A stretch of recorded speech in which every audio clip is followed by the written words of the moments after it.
smallest town in Texas.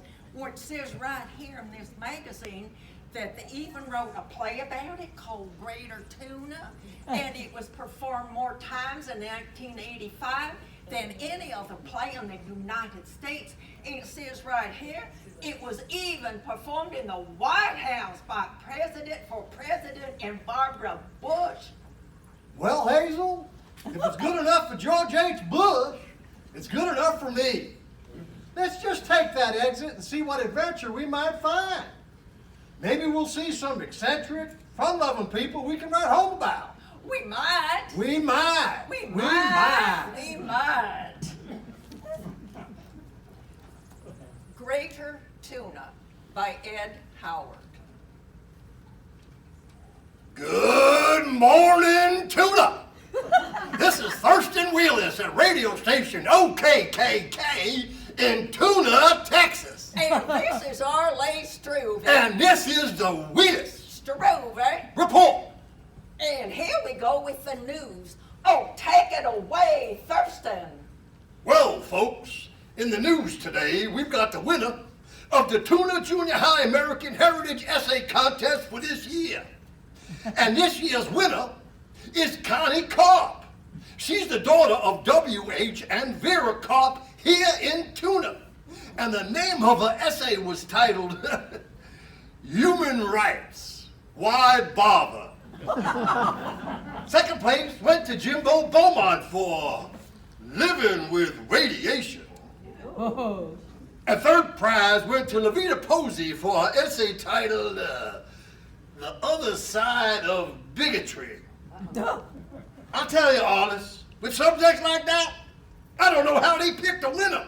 Why don't either? I tell you, to make the citizens of Tuna proud, to know that we're still producing well-educated students who know what America is all about. They do. Oh, they do. They do. Oh, they do, they do. Oh, thank you, Ronnie. Oh, this just in. Excuse me, Thurston. Go right ahead. Oh, I have bad news for the Greater Tuna area. Former Judge Roscoe Bruckner died yesterday. Oh, he had suffered a severe stroke. Buckner, who was judge in the Greater Tuna area for 4 to 7 years, and who hung more people in the 30s than any other judge, had a history of heart trouble. Now, he will lie in state at the Hubert Funeral Home starting at noon today. But Wexler Hubert says, if you come before noon, you're just going to have to wait because the judge won't be ready till noon. Well, I tell you, folks, that's some bad news. Oh, it is. It is. It is, it is. Now, on the art scene, the on-again, off-again auditions for the Greater Tuna Little Theater production of My Fair Lady are on again. Now, it'd been called off because of the budget, but Joe Bob Lipsy, who's the director this year, and who was a recent graduate of Southwest Texas Eastern A&I State University, has been able to put it on because he is using the sets and the costumes from last year's show, A South Pacific. And Joe Bob says it's the first time ever to produce My Fair Lady set in Polynesia. Well, Alice, you never know. Something like that just liable to put us on the map.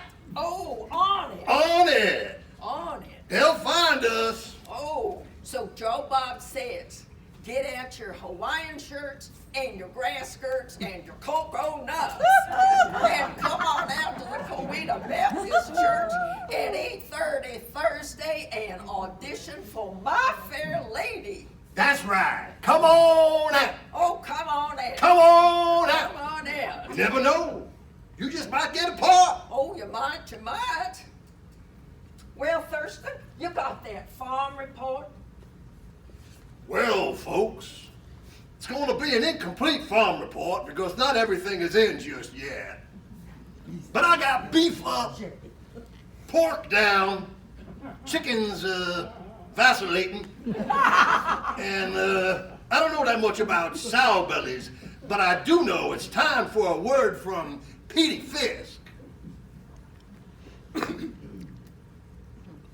This is Petey Fisk speaking to you for the Greater Tuna Humane Society. And I'd like to ask each of you to take a minute to think about ducks. It's tough being a duck. Cartoons portray ducks as genetic mutants with speech impediments. The very word duck, when used as a verb, means to rapidly lower body position to avoid injury. So when you say duck to somebody, they don't know whether you're talking about a bird or an accident. And the Chinese eat their feet. Now, you may not know it, but we have a duck crisis situation right here in Tuna. Ever since the government flooded Buckner Basin, the wild ducks have got no nesting grounds left. We're up to our necks in homeless ducks. To remedy this situation, the Humane Society has published a pamphlet, Duck Trapping Without Trauma. And we're sending copies to every home in the Tuna area. Now you bring the trapped ducks to me, Petey Fisk, and I will personally relocate them in unflooded areas. This is Petey Fisk speaking to you for the Greater Tuna Humane Society.